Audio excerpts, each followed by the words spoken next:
This is Lewis Hart for Boxing Social in association with Empire Fight Store and William Hill. Delighted as ever to be joined with Dev Sahni. I've been hounding him all week for a Zoom. I've been tracking him down so much. I've been seeing him run.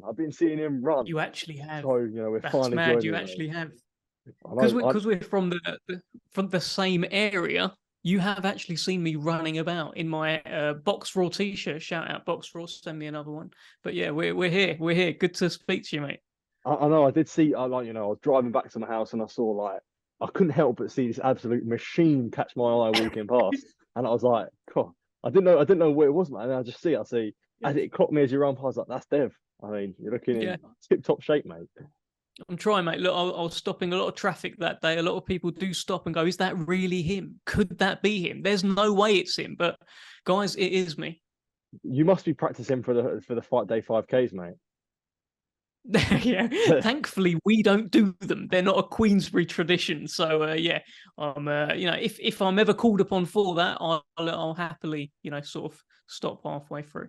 Absolutely. Well, we'll jump into the boxing. I suppose we'll touch on last time I did see you. Well, not intentionally.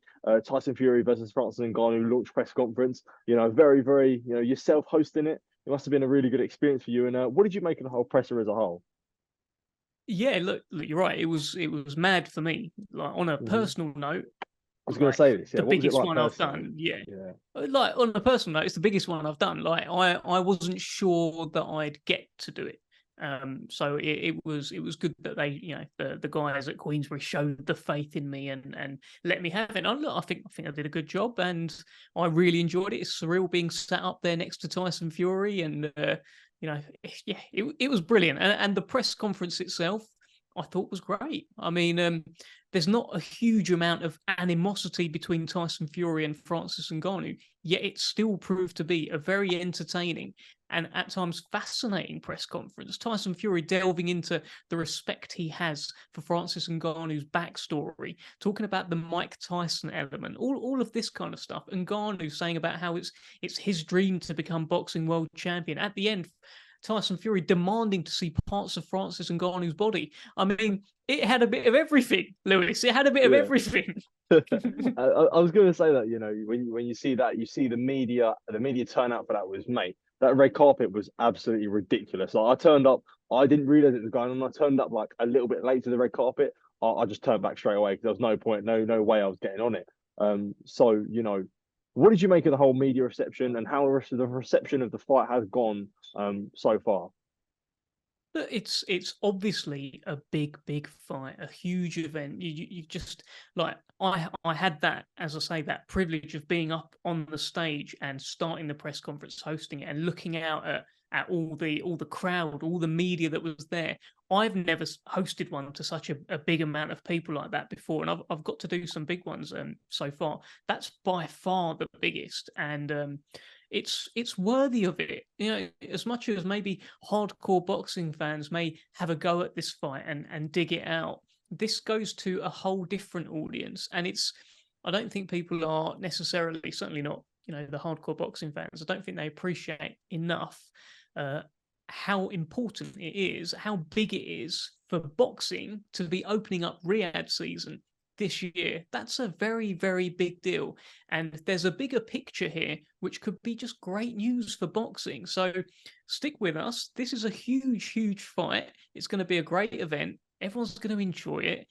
Millions will be tuning in around the world. And it's a chance for boxing to showcase it's Gypsy King. Yeah. And Francis Ngannou has the chance, by the way. I know people don't like the word lineal too much, but I'll tell you, I love the word lineal. And Francis Ngannou is the lineal MMA champion. He has the chance on one night to walk away as the lineal MMA champion and the lineal boxing heavyweight champion. That's huge. Come on, Lewis. Come on, mate. That's huge. Whilst it is huge, and I completely understand it is a massive event, do you feel like, the hype of the event and how big it is almost being, it's sort of overestimated in a way. People are people thinking it's bigger than it actually is because, Gareth A. Davies came out and said it's bigger than McGregor versus Mayweather, things like that. Do you feel like in some aspects, people, obviously it is a big fight, but it's being sort of made to be bigger than it actually is? No, I think it's got a great chance of the whole Mayweather McGregor thing. That was a monster as well, no doubt about that. But this, I mean, we was tallying up some of the views we was looking at the other day. Like Queensberry alone got like 40 odd million views across its social media channels. We're looking at like across everything else, other people chipping in and that, just over like 200 million just on clips from this presser, like, and live streams from this press conference. It's a monster. It's certainly Frank kept saying from the very inception of the fight, this is the biggest fight I've ever been involved in. I was like, I mean, come on, he's done a few. And Yeah. Fury White was an absolute monster. That was record breaking at Wembley. That was quite recently. But he's been absolutely adamant. This is the biggest one.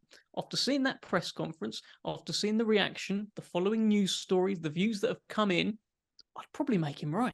So, yeah, I don't think the size of this is being overestimated at all. And there's still so much more to come, mate. I mean, honestly, when you see some of the marketing that these guys are going to do, it's like something you've never seen before. It's for boxing again to have that place. I mean, Tyson Fury's already become very, very famous. The Netflix thing all helps. After this fight, after the marketing campaign leading into it, you are dealing with a kind of commercial juggernaut. It's huge. Yeah, and that's completely fair. And from this now forms a partnership Frank was talking about with Saudi Arabia. And that is seen in the future as the future of boxing. We're going to potentially see massive fights out there. How big do you think this relationship can be with Queensberry and Saudi Arabia, starting off with Fury and Ngannou? Look, I think Queensberry are very comfortable with this relationship. Everyone seems to be on the same page and wants to do big things. And yeah, let's see. I'm sure this event's going to be a huge success, and everyone's going to walk away from it very, very happy. And it's again, I can't stress enough that position to open up Riyadh season with a boxing event is so significant. So yeah, these guys over there clearly really like boxing. They've got the bug for it, and we like boxing too. So it's a good ingredient. Does it show how far Fury's come and Ngannou have come, both as characters, where there's no real links that they have to Saudi Arabia, and they are opening up Riyadh season, as you say? Well, look, these are worldwide stars. They are, Tyson Fury is the world heavyweight champion. Francis Ngannou was the UFC world heavyweight champion.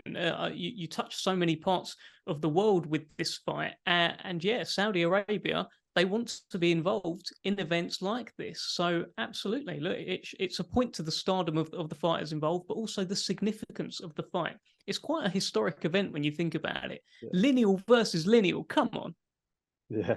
And another thing you said in a previous interview, you said that might be the riskiest fight of Tyson Fury's career. What factors make you think that is the riskiest fight? Mate, just that if he looks bad in it, that's the thing. You can lose without losing. Okay, so there's if you lose, completely, that's it. He's done. He can't leave the house, right? But what if you get wobbled? That's another loss, really. If you get wobbled against Francis Ngannou, even though he's such a massive puncher, people will say he's finished. What if Francis Ngannou lands a few clean combos and Tyson Fury is not quite ready for it? That's another loss, really. All of the jeopardy is with Tyson Fury because there's so many scenarios in which he comes out of this with his people are going to slam him anyway, right? But people are going to say he's done, he's finished. Look, Ngannou was able to land that shot. Imagine what Usyk would do. Imagine what AJ would do. All of that sort of stuff. So that's why it's particularly risky because the consequences of looking bad and even worse, losing are quite horrendous. Absolutely. And there's been a few murmurs of the undercard. Although Tyson Fury and Francis Ngannou on there, and obviously Dev Sahni was on there as well, the headlines didn't come from either of them three people. They came from two people who potentially could be on the undercard, David Adeleye and Fabio Wardley, who got into a scuffle is quite an understatement. When you first see it, what was your reaction? And if this fight could be on the undercard, is it worried that it could be in jeopardy? Yeah, so obviously I missed it. I was downstairs like sorting Oh, stuff okay. out and preparing for the press conference. So I had only seen clips. Now I've seen more and more clips. And look, you don't want it really, do you? You don't. It's especially in a scenario where a fighter could get cut, and then it could jeopardize any potential fight. It's all well and good, getting hyped up and getting at each other, but there's a line, and it feels like that line unfortunately got crossed. So we don't want to see that. We don't condone that sort of behavior. So look, I don't know if and when this fight is going to happen. I'm crossing my fingers that it happens very, very soon when we all want to see it. And in a perverse way, it's made it bigger, but it's in by no stretch can we condone having a roll about on a red carpet. It wasn't about them, so that shouldn't have happened. But yeah, it clearly shows that these are two guys who can't be trusted around each other, who don't like each other, and as you well know, in your business, that's ingredients for a big fight. Absolutely, definitely. And as we move on, keeping on the subject of Tyson Fury, he did come out and say that he was done with sort of undisputed fights. He wants to fight John Jones next and Ngannou next, but also comes out that there's talks of undisputed versus Alexander Usyk. That they're very confident. All parties are confident of that. Do you think we shouldn't take too much of what Fury says about fighting John Jones, and we want to see undisputed, and that could happen early next year? Look, I think Tyson Fury likes to have fun with the media, and I think he has proved that throughout his career. He's talked about some of his methods leading up to fights and how it's helped him prepare for fights, things like that. If you get what I'm talking about, I think he likes to have fun. If you watch his Netflix, you can see that he has different changes in moods. So yeah, look, I think it just depends what mood Tyson Fury's in, how he feels on the day, as to what he's going to say in an interview, and that's part of his kind of part of his charm, really. You never really know what you're going to get, but I don't know. I would hope to see the undisputed fight. Frank is saying the same sort of thing. Everything seems to look quite positive for that, but there's a few hurdles to overcome. One of them being Francis Ngannou, who's trying to knock out Tyson Fury. So we'll see. Absolutely. Well, we'll move on to other heavyweight fights that seem to have obstacles in front of them. Something you've always been a bit skeptical of Anthony Joshua versus Deontay Wilder. It seems now that although it was locked in, Saudi Arabia are now potentially losing, sort of backing away their interest. Eddie Hearn's now talking about this being in Vegas or potentially Wembley. AJ might have another fight in December. Wilder might have a fight in November. What do you make of this whole couple? And I suppose you're sort of getting proved to be right. I just want them to get on with it, really. I mean, yeah, it's meant to have been locked in. I've wanted to see this fight since Deontay Wilder knocked out Luis Ortiz. That was a very, very risky fight that I was surprised Deontay Wilder took, because I didn't think Deontay Wilder was all that. At that point, I wasn't so sure, and I thought Ortiz was a real sleeping giant in the heavyweight division. When Deontay Wilder knocked him out, pounded his chest, and started talking about Anthony Joshua, I thought, yeah, this is the fight. I want to see this. And then I started just feeling that the energy wasn't quite there from not so much Anthony Joshua, but that side of it. The feeling that it could be bigger. When Eddie Hearn's walking down the streets of New York saying, "Do you know who Deontay Wilder is? Do you know who Deontay Wilder is?" That doesn't feel like a progressive step for the fight. That doesn't feel like something to build the fight up. That seems like something to play down the credentials of the opponent and almost make us forget or make us think, oh, you don't really want to see that fight. So look, I think the fight has been put off for a little while. I think it's always been a case of do it for the most amount of money, which is perfectly fine. That's what you'd want to do.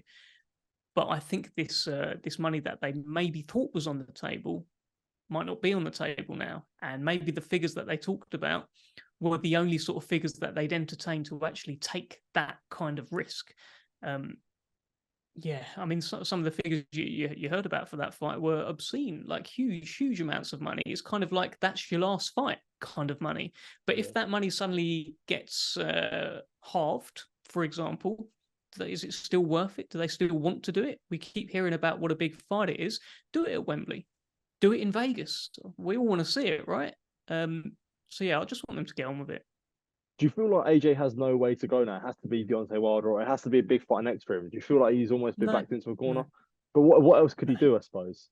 He can do whatever he wants. He's got a very shrewd and good promoter around him who will be able to navigate these waters.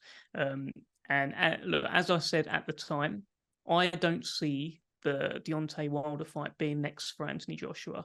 And it's not any dig at Anthony Joshua. Anthony Joshua is a fighter, he's a warrior, and he's just come off a knockout win. Didn't look great leading up to it, but he's come off a knockout win. So I think he probably wouldn't care. He'd just be like, okay, show me the money. Oh, that's a lot? Great. I'll go and have a fight with Deontay Wilder. But I just think he's got a lot of mouths around him that need feeding. And they probably think if we're going to take the Wilder fight, a fight in which we're actually the underdog in against the biggest puncher in boxing, we need to make sure that we get well fed for that fight. And if suddenly it doesn't look like they're going to get fed as well, maybe they're not as keen. Yeah, I suppose in another way, could we see this? I suppose with what you're saying there, but on another hand, could we see this as a W? Obviously, there's still a WBC Eliminator to be called. Andy Ruiz is pulled out of that. Do you think there's any chance that AJ and Wilder could have like a WBC Eliminator? I mean, that would make the most sense if you think about it. Let's see. Let's see if they order the fight and what happens if they're actually serious about trying to do a deal, or is it just we're only going to take this fight if we think we're going to earn this much money? If suddenly the fight's there for this much money, do you still want it as much, or do you want to fight an inferior opponent or two for maybe this much money? Because you take a couple of them, it sort of adds up to that anyway. So. That's my feeling is they won't fight Wilder. They'll fight someone easier, which is most heavyweights, by the way, because Wilder's a monster. Fight someone easier, and then maybe someone easier after that, and it will amount to the same sort of money that they'd make for a Wilder fight in the UK or the US. If you take a couple of them, it all adds up, and you won't get knocked out in the fight. Well, I suppose with what you're saying there, you said about the money from Saudi offering a purse compared to something in America. Could this although Saudi is good, could this cause a problem where someone like you said, AJ or his team wouldn't be as willing to take a fight because whilst him and Wilder is still a big fight, the money that Saudi are offering simply in the UK at Wembley Stadium or in Vegas, that can't be competed with those sort of figures. Could you think that could be a problem? Well, look, those figures only exist if you actually can get those figures, right? So, like, we keep hearing, we've agreed our deal and agreed our side of the deal, but what, like, with who and what is it? Like, have you got it? Like, there was no actual contract. So you can talk about any numbers in the world. I could say to you, Lewis, I'm going to offer you £100 million for a fight, and you could be like, yeah, I agree with that. Yeah. But I'm not good for it. So, and I don't want to fight you anyway. You're much bigger than me, so definitely not. But cheers, mate. I just I don't need that smoke from Lewis Hart. But look, it's I just think they should get on with it. Look, Las Vegas will give them a good purse for the fight, and maybe the figures that they thought they were going to get no longer exist. I don't know. Well, I want to see it though. Don't you just want to see the fight? Of course we do. At this point, just crack on with it. Stop telling me it's locked in and come on, just do it. I think we're at the day and age now though where we know that that isn't always the case. With fights being locked in and that, and for me, it's always a very, very much factor of unless it's a press conference or unless people are sitting there, the fight ain't done for me. So how long was Spence Crawford locked in for? Do you know what I mean? Exactly. No, mate, I completely agree with you. That's the thing when you hear about any of these fights, you're just like, okay, I'll fully believe it when there's an official fight poster and there's a launch press conference and they're facing off. Yeah. These are the good signs, not just like there's been talks or like even today, like I'm seeing it all the time about their talks are increasing and all of this sort of stuff. Boxing fans don't really care. You put up something like that, they're just going to be like, okay, yeah, go on, just let me know when it's done. And I think that's, for me, the best fight announcements are the ones that just come out of nowhere. And you're like, wow. Canelo Charlo, for example. Canelo Charlo. Jamel Charlo. Yeah, obviously thought it was going to be Jamal. So.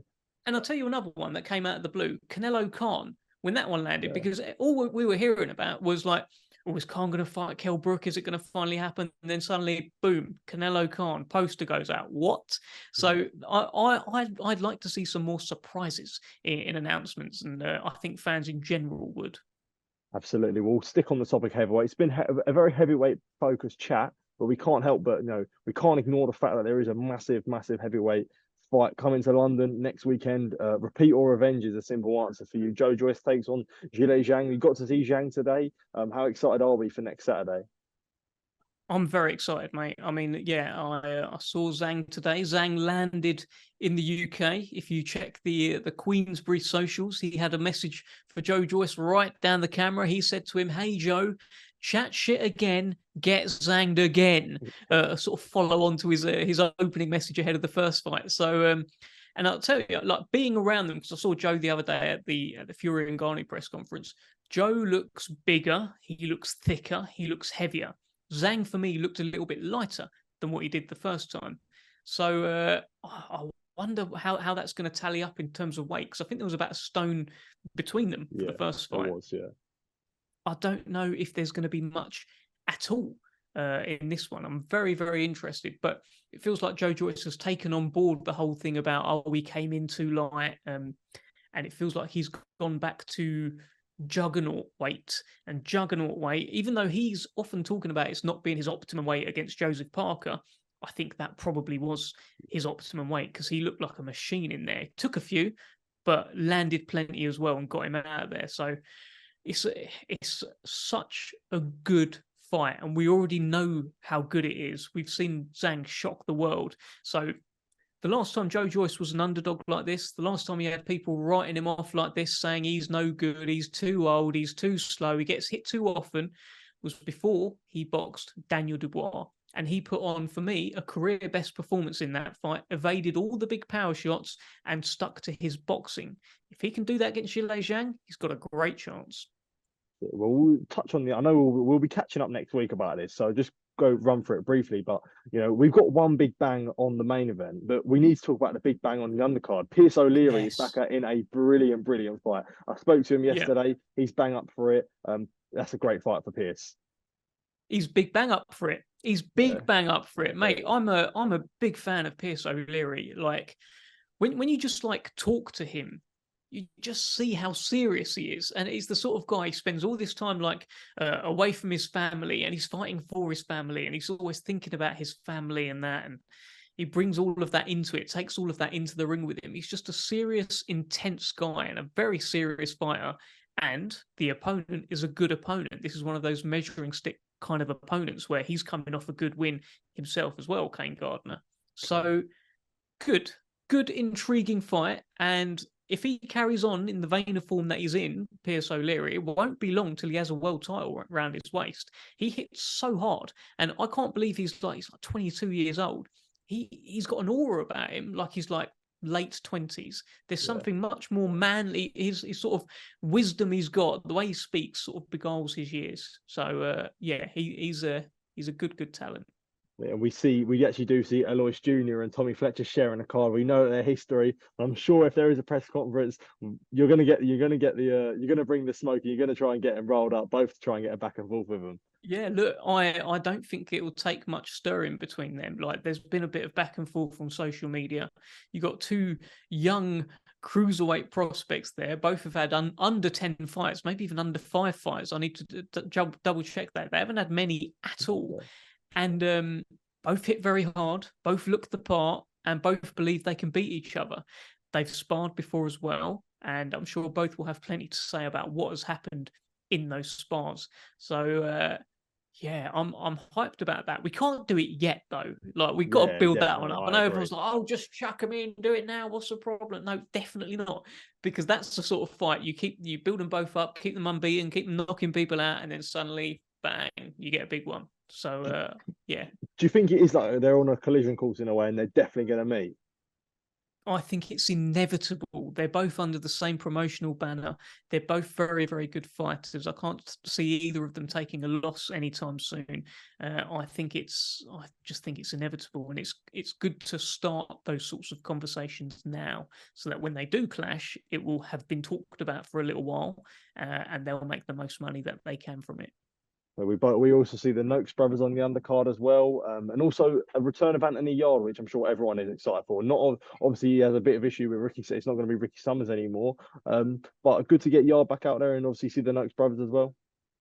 Yeah, look, I'm a big fan of the Noakes brothers. They're from round our way. Yeah. They're Maidstone boys. They'll bring down the Maidstone Massive with them as well. And Sam Noakes, I'm trying to think. Is there any other champion or like belt holder in the UK who has 100% knockout rate? We was talking about this the other day in the office, and I'm not sure that there is.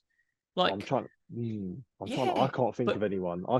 There might be like an area champion or something like that, or like a Welsh champion or something. So yeah. I don't keep. Yeah, I mean, I can't keep up with everyone's record, but you might be true, mate. You might be right. It might be true, but like one thing's for sure, he hits very, very hard. He's knocked out everyone that he has ever boxed. He is Maidstone's answer to Artur Beterbiev. So he's a real problem. He is, and he's a great lad as well. And so is Sean Noakes as well. He's a couple of years older and a couple of steps behind in his career, but he's heading exactly the same way. He's started getting a few little viral knockouts as well. So keep an eye on the Noakes brothers. I think it's going to be very, very noisy in there. And of course, the return of Anthony Yarde. This is it's just going to be good to see him out, right? I mean, after everything that he left in the ring against Artur Beterbiev, he gave it his heart, his soul. He poured everything into it, and it took Tunde pulling him out.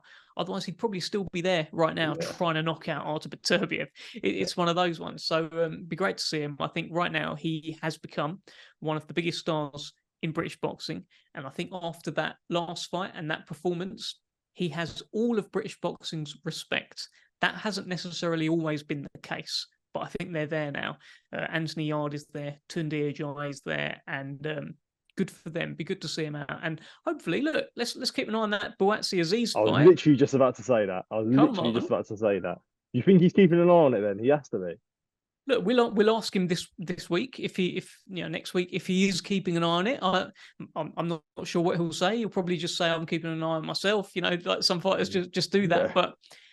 For me, that's a glorious fight at some point. I mean, the Buatsi Yarde fight's been talked about for years, but if Dan Aziz goes and beats Joshua Buatsi, that's another great fight. These guys who have sparred before as well, Aziz and Yarde.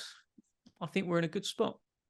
100%. Dev, just wanted to say thank you for taking the time to speak. It's been good to catch up with you, mate. It's good to chat to you, and always a pleasure, mate, catching up with you. So I appreciate you taking the time to speak to me, mate. Hopefully, I'll be seeing you on more runs, mate. Might have to join you at some point. You'll leave me in the dust, mate. Like I am. Like I know you said the thing about me, like being a machine and all that. Sometimes I catch my reflection as I go past a reflective surface. It just looks like I'm running in slow motion. I'm like all hunched over and all that. In my head, I'm thinking, this is it. This is Rocky. I'm going out there. I'm fighting Drago. Then I catch the reflection. It's just like a hunched little man just running along, trudging along. So. Yeah, just honk your horn next time. That'll pick me up, and we'll Well, I didn't realize it was you till you walked past me, and then it clocked, and I was like, but you had the hat on as well, so it's like, you know what I mean? It's hard, mate. Back to front as well. Back to front as well. I had it. Back to front. Yeah. I do have to say, what did you mate, think of that? Well, you had the hat on back to front. You had thermals on as well, and I was like, mate, it's about 25 degrees. Like, are you? I don't know if are you trying to cut weight or something like that, mate? What's that? You Sometimes yes. Boiling. Sometimes yeah. To be fair, I did get one of those Box Raw. Shout out again, Box Raw. One of them sweatsuits. Just sometimes you need a little top up of the jawline if you're going into a big press conference. Just to make sure you're looking good, Yeah, absolutely, mate. Definitely. So I appreciate the chat, mate. It's always good to speak to you. And catch up next week, mate. You too, mate. Take care. Thank you, mate.